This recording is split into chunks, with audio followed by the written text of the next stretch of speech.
क्या खाना चाहिए, क्या भूखा ज़्यादा रहना चाहिए या फास्टिंग, जो भी इसका हल है वो बताएं। देखिए, फास्टिंग में शफा है। आप जितना ज़्यादा अपना मुंह कम चलाएंगे, आप जितना ज़्यादा कम खाएंगे, आप डेफिनेटली उतनी हेल्दी रहेंगे। कुछ ऐसे मिनरल्स हैं जो अपनी डाइट में इंक्लूड करके आप अपना ब्लड प्रेशर कंट्रोल कर सकते हैं, जो बड़ी क्रूशियल चीज़ है। ये तो बड़ी जनरल सी बात है, सबको ही पता होगा कि जी भाई जंक फूड ना खाएं, फास्टिंग करें तो आप कंट्रोल रहेंगे। मैं आपको ऐसी बातें बताऊंगी जो किसी को पता नहीं है। आपकी डाइट में जिंक इंक्लूडेड होना चाहिए। जिंक क्यों इंक्लूडेड होना चाहिए? जिंक आपके पास 3 तरीकों से ब्लड प्रेशर को कंट्रोल करता है। आपकी बॉडी में ब्लड वेसल्स को रिलैक्स करने वाला एक केमिकल बनता है जिसको नाइट्रिक ऑक्साइड कहा जाता है। नाइट्रिक ऑक्साइड एक वेजोडाइलेटर है। मैं आसान लैंग्वेज में बता दूं कि आपकी ब्लड वेसल्स को रिलैक्स करने की, उसकी चौड़ाई, उसके डायमीटर को चौड़ा करने की सलाहियत रखता है। जिंक आपके जिस्म को इस काबिल बनाता है कि नाइट्रिक ऑक्साइड अपना काम कर सके।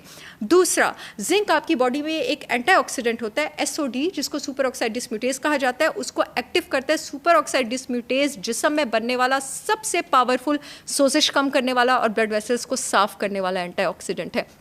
तीसरा काम जिंक आपके पास क्या करता है? तीसरा काम जिंक आपके फूड की क्रेविंग रिड्यूस करता है। हमारी बॉडी में जब हमारा पेट भर जाता है, हमारी भूख खत्म हो जाती है, तो एक हार्मोन का एक्टिव होना बहुत ज़्यादा ज़रूरी है ताकि हम अपना मुंह बंद करें और खाना रोकें, और उसको आप लेप्टिन कहते हैं। अगर आपके जिस्म में जिंक की कमी है, आपका लेप्टिन एक्टिव नहीं होगा। यही वजह है जिनके जिस्म में जिंक की कमी होती है वो खाई जाते हैं क्योंकि उनको पता ही नहीं लग रहा होता कि उनका पेट भरा है। जिंक कहाँ है? अगेन, जिंक गोश्त में है और सबसे ज्यादा बड़े गोश्त में है और शेलफिश में है और ग्राइंडेड नट्स और तो रोक सीड्स में देते हैं कि नहीं खाना ब्लड प्रेशर। जिन चीज़ों में मैं अगला भी बताने लगी हूँ ब्लड प्रेशर का इलाज है वो गोश्त में है। अगली चीज़ पे आ जाते हैं जी, विटामिन B12 और विटामिन B9 दोनों आपके पास गोश्त में मौजूद हैं। हमारे जिस्म में जब प्रोटीन प्रोसेस हो रही होती है तो उसको प्रोसेस होने के दौरान आपके पास एक केमिकल बनता है जिसको होमोसिस्टीन कहा जाता है। अल्लाह ताला नहीं चाहता कि इस होमोसिस्टीन के लेवल्स ब्लड में बहुत ज़्यादा देर रेज्ड रहें, इसलिए जिस्म में विटामिन B9 और B12 लेना ज़रूरी है ताकि वो इसको एक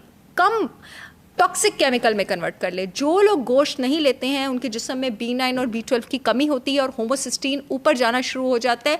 ये मैं नहीं कहती हूँ, ये ऑथेंटिक रिसर्चेस कहती हैं कि जब होमोसिस्टीन ऊपर जाता है ब्लड प्रेशर भी होता है, कार्डियोवास्कुलर डिजीजेस भी होते हैं, आपको कोलेस्ट्रॉल की बीमारियाँ भी होती हैं। ये कहाँ है? ये गोश्त में है। आप लंबी जिंदगी जीना चाहते हैं, गोश्त खाएं। गोश्त किसी भी सूरत में खा सकते हैं। गोश्त आपने पका हुआ सालन हो, भुना हुआ हो। अच्छा, ये भी बड़ा अच्छा क्वेश्चन है। ये लाजमी बताएं। अगर पका हुआ सालन है उसमें गोश्त करें या बॉयल मेड करें या भुना हुआ, क्योंकि आपने बारबेक्यू में भी कहा था कि उसमें भी ऐसा कुछ बारबेक्यू नहीं करना ना भाई। गोश्त पकाते हैं आपने 2-3 चीजें याद रखनी है। गोश्त को आप जितना भूनेंगे, जितनी देर लगा के पकाएंगे, जान नहीं छुड़ानी कुकर लगा के, सारा कुछ फेंक के ऊपर कुकर लगा दिया, सारी जान छुड़ाती है ना, ऐसे ना भूननी लगानी है, भूने, बाजू थकाएं, हिम्मत लगाएं, उसकी उतनी जितना का भूनेंगे। गोश्त पकाने का एक असूल है, उसकी स्मेल भी जाती रहेगी, स्मेल भी जाती है और सारा वो एब्सोल्युटली। उसको मैं अंग्रेजी में कहती हूँ गोश्त पकाने के लिए use moisture, time and parts, यानी उसको ज्यादा पानी में पकाएं, उसको वक्त दे के पकाएं और गोश्त के सारे हिस्सों को पकाएं। हड्डी को भी पकाएं, चर्बी को भी पकाएं, कार्टिलेज को भी पकाएं। गोश्त को आप हर चीज के साथ खाएं। तो गोश्त से फायदा उठाने का ये तरीका है, यानी कि इस तरह खाया जा सकता है। और बारबेक्यू ना करें, उसको भून के खाएं। अच्छा, मुझे ये बताएं, गरम मसाला बड़ा इस्तेमाल होता है हमारे घरों के अंदर, ठीक है, उसका कोई नुकसान है? गरम मसाला अच्छी चीज़ है सिवाय उनके जिनको गर्ड और एसिडिटी का प्रॉब्लम हो और जिनके जिस्म में हीट स्ट्रेस हो और जिनको IBS और डायरिया की टेंडेंसी हो। अगर थोड़ी अमाउंट में इस्तेमाल कर रहे हैं तो कोई इशू नहीं है, कोई इशू नहीं है। जिनके जिस्म में IBS हो, डायरिया हो, बिकॉज गरम मसाले में जो स्पाइसेस होती है ना उनमें एबिलिटी होती है, उनमें कंपाउंड होता है कैस्पिसिन। कैस्पिसिन में एबिलिटी होती है आपके जिस्म के रेस्ट और डाइजेस्ट सिस्टम को, मोटिलिटी को, बावल मूवमेंट को ज़्यादा करने की। अगर आपको डायरियल टेंडेंसी है, IBS है, जिस्म की तासीर गर्म है, स्टूल टूट के आता है, तो आप गरम मसाला अवॉइड करें। अदरवाइज आप गरम मसाला थोड़ा सा यूज़ कर सकते हैं। पूरी हांडी में इतना सा डलता है तो वो तो पूरी हांडी में डिस्ट्रीब्यूट होता है, एक प्लेट में कितना खा गया, ठीक है। अच्छा, डॉक्टर साहब, 50+ जो हमारे मर्द ख़वातीन हज़रात हैं उनके अंदर ब्लड प्रेशर जो है वो मेडिसिन ले रहे होते हैं रूटीन वाइज, मुस्तकिल मुजाजम। एक तो वो मेडिसिन से कैसे, और एक टाइम आता है कि वो मेडिसिन असर नहीं कर रही होती और उसकी फिर वो, इसकी भी मैं वजह बताती हूँ। वो आपको पता है कि उसको भी बढ़ाना पड़ता है ताकि इस ब्लड प्रेशर को कंट्रोल किया जाए। और मैं ये पूछना चाहता हूँ, कुछ ख़वातीन ऐसी भी हैं 50+ जिनको ब्लड प्रेशर होता है और वो अपने आप को मारने लग पड़ती। इन तमाम चीज़ों से उनका हल बता दें। जी सबसे पहले जो ख़वातीन जिनको ब्लड प्रेशर है वो अपने आप को मारना शुरू कर देती है, उसकी वजह से ब्लड प्रेशर नहीं है, वो हार्मोनल चेंजेस भी हो सकता है और उसकी वजह उनके आसपास का माहौल भी हो सकता है बहुत ज़्यादा। इस तरह का जो भी बिहेवियर होता है आपके आसपास जब भी शो करे, मैं आपको बताऊँ बहुत ज़्यादा एम्पैथी रखें और इस बिहेवियर को, अगेन एक वो सोशल एस्पेक्ट वाली बात आ गई और मैं खुद को रोक नहीं पाती, इस बिहेवियर को 1 2 3 4 5 6 10 दिन या 1 महीने की प्रॉब्लम का नतीजा ना समझें। ये किसी के अंदर सालों से कोई फ्रस्ट्रेशन, दुख या गुस्सा बिल्टअप हो रहा था जिसका ये नतीजा है, ठीक है? तो उसको प्लीज एड्रेस करें, उस इंसान के साथ हमदर्दी का रवैया करें।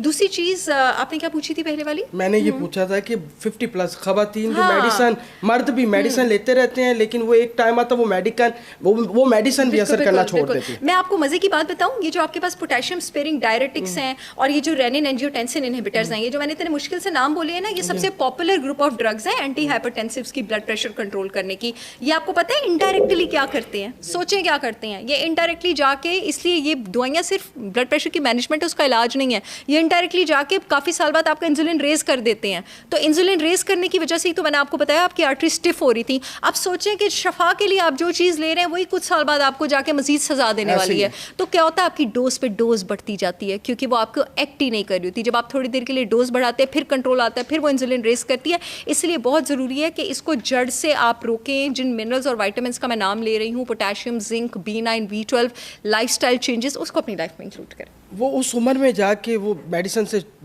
छूट जाएंगी उनकी? इंशाल्लाह, क्यों नहीं छूटेंगी। मैंने अपने पेशेंट्स की इंसुलिन छुड़वाई है, एंटी हाइपरटेंसिव्स छुड़वाई है, थायरॉक्सिन छुड़वाई है। दवाइयों के बगैर इसका इलाज मुमकिन है जो आपने बता दिया? दवाइयों के बगैर ही इसका इलाज मुमकिन है, लेकिन मेडिसिन के साथ बिल्कुल। लेकिन वो सफ़र मेहनत वाला है, वो सफ़र लंबा है, उस सफ़र के लिए डिसिप्लिन चाहिए, उस सफ़र के लिए डेडिकेशन चाहिए। तो अगर वो डिसिप्लिन हो जाए, वो डिसिप्लिन, वो लगन, वो डेडिकेशन हो जाए तो बीमारी से जान छूट सकती है। क्यों नहीं छूट सकती? मेरे पेशेंट्स की छुटती है अल्हम्दुलिल्लाह। ठीक है। ब्लड प्रेशर वाले जो बंदे या खवातीन है, मर्द हजरात, वो जो आटे के अंदर भी नमक का इस्तेमाल कर रहे होते हैं, वो करना चाहिए? अगर जैन आप अपनी पोटेशियम इंटेक का ख्याल रख रहे हैं ना, जिस तरह मैंने आपको बताया है, और आपके ब्लड प्रेशर लेवल्स कंट्रोल्ड हैं, तो आप अपने आटे के अंदर थोड़ा सा नमक डाल लें।